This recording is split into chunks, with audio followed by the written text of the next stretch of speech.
আসসালামু আলাইকুম। সিমাই আর গুঁড়া দুধ দিয়ে এত মজার একটা মিষ্টি তৈরি করা যায় আপনারা ভাবতেও পারবেন না। মুখে লেগে থাকার মতো স্বাদের আর খুবই কম সময়ে যে কেউ খুব সহজে এই মিষ্টি বানিয়ে নিতে পারবেন। আশা করছি আপনাদের কাছে খুবই ভালো লাগবে। তাহলে চলুন দেখে নেই।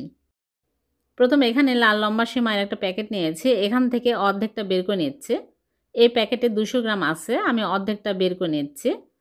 এখন আমি হাত দিয়ে ভেঙে গুঁড়া করে নেব। আপনারা যে পরিমাণে নেবেন সেই পরিমাণে অন্যান্য উপকরণগুলো নিয়ে বাড়িয়ে নিতে হবে। ভালো করে ভেঙে একদম গুঁড়া করে নিয়েছি। এক সাইডে রেখে দিচ্ছি।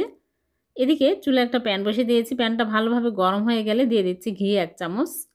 ঘি যখন গরম হয়ে যাবে তখন আমি সিমাইগুলো দিয়ে দিচ্ছি। সিমাই দিয়ে আমি হালকা আঁচে ভেজে নেব। একদম মুচমুচে করে ভেজে নিতে হবে। যখন দেখবেন একটু কালারটা চেঞ্জ হয়ে আসছে তখনই বুঝতে হবে ভাজা হয়ে গেছে। দেখুন এইরকম হতে হবে। এখন আমি চুলা থেকে নামিয়ে একটা বাটিতে ঢেলে এক সাইডে রেখে দিচ্ছি। আবারও চুলায় প্যান বসিয়ে দিয়ে দিচ্ছি লিকুইড দুধ 1 কাপ আর গুঁড়া দুধ দিয়ে দিচ্ছি 1 কাপ। এখন আমি ভালো করে নেড়েচেড়ে নিব। অনবরত নাড়তে থাকতে হবে। নেড়েচেড়ে ঘন ক্ষীর বানিয়ে নিতে হবে। চিনি দিয়ে দিচ্ছি 1 টেবিল চামচ। দিয়ে অনবরত নাড়তে থাকবো। নাড়া থামানো যাবে না, তাহলে তলায় লেগে যাবে, যেহেতু ঘন হয়ে আসছে। আর একটু ঘন করে নিতে হবে। বেশি শক্ত করা যাবে না, ঠান্ডা হওয়ার পরে কিন্তু আরও শক্ত হয়ে যায়। একটু নরম থাকতেই নামিয়ে নিতে হবে।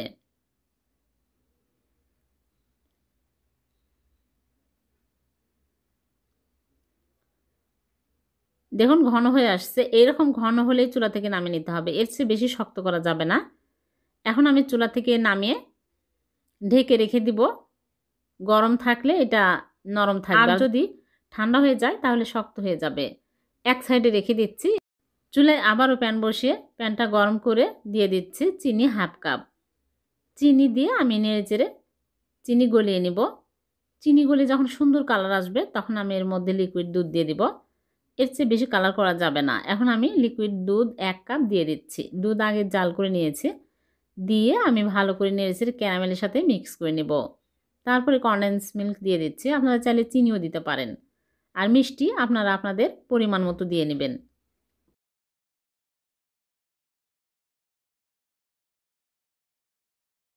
ভালো করে মিক্স হয়ে আসছে। এখন আমি এর মধ্যে সিমাইয়ের গুঁড়াগুলো দিয়ে দিচ্ছি। গুঁড়া দিয়ে আমি নেড়েচেড়ে ঘন করে নেব।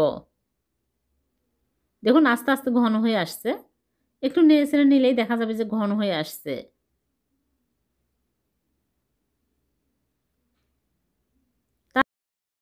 তারপরে এলাচের গুঁড়া দিয়ে দিচ্ছি সামান্য পরিমাণে, তাহলে সুন্দর ফ্লেভার পাওয়া যাবে আর খেতেও ভালো লাগবে। আরেকটু শক্ত করে নিব।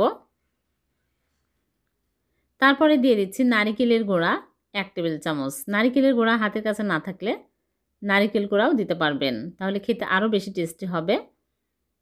এখন আমি নেড়েচেড়ে এইরকম শক্ত হয়ে আসলেই হয়ে যাবে। ঠান্ডা হওয়ার পরে আরও শক্ত হয়ে যাবে। এখন আমি চুলা থেকে নামিয়ে নিচ্ছি। নিয়ে ফয়েল পেপারের উপরে আমি ঘি ব্রাশ করে নিয়েছি।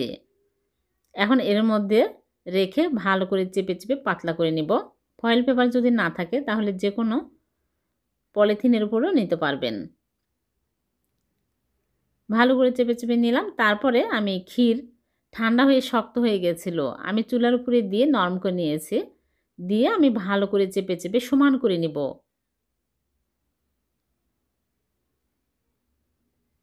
ভালো করে সমান করে নিয়েছে। এখন রোল করে নিচ্ছে এরকম করে। ভালো করে চেপে চেপে রোল করে নিতে হবে। সমান করে লম্বা করে নিচ্ছে আরও। আর 2 সাইডে মুড়িয়ে নিচ্ছি। এখন আমি প্লেটের মধ্যে তুলে তারপরে নরমাল ফ্রিজে রেখে দেব। ঠান্ডা হলে সেট হলে বের করে কেটে আপনাদেরকে দেখাবো। নরমাল ফ্রিজ থেকে বের করে নিয়ে আসলাম, শক্ত হয়ে গেছে। এখন আমি ফয়েল পেপার খুলে ফেলে দিচ্ছি। তারপর একটা নাইফ দিয়ে আমি কেটে নিচ্ছি। এরকম করে পিস করে কেটে নিচ্ছি। আর নাইফের গায়ে তেল লাগিয়ে নেবেন, তাহলে শেপটা অনেক সুন্দর আসবে। দেখুন কত সুন্দর হয়েছে।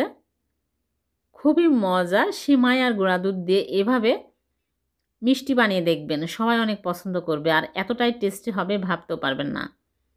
বানানোর সাথে সাথে শেষ হয়ে যাবে, খুবই মজার হয়েছে আর দেখতে কতটা লোভনীয় হয়েছে। এই মিষ্টি দোকানে কিনতে গেলে অনেক দাম পড়ে যায়, আর বাড়িতে তৈরি করলে খুবই কম সময়ে কম উপকরণ দিয়ে ঝটপট বানিয়ে নেওয়া যায়। আর ভিডিওটি ভালো লাগলে লাইক কমেন্ট শেয়ার করতে ভুলবেন না, অন্যকে দেখার সুযোগ করে দেবেন। আর এরকম সহজ নতুন নতুন রেসিপি পেতে আমার চ্যানেলটিকে সাবস্ক্রাইব করে রাখবেন। আবারও দেখা হবে। আল্লাহ হাফেজ।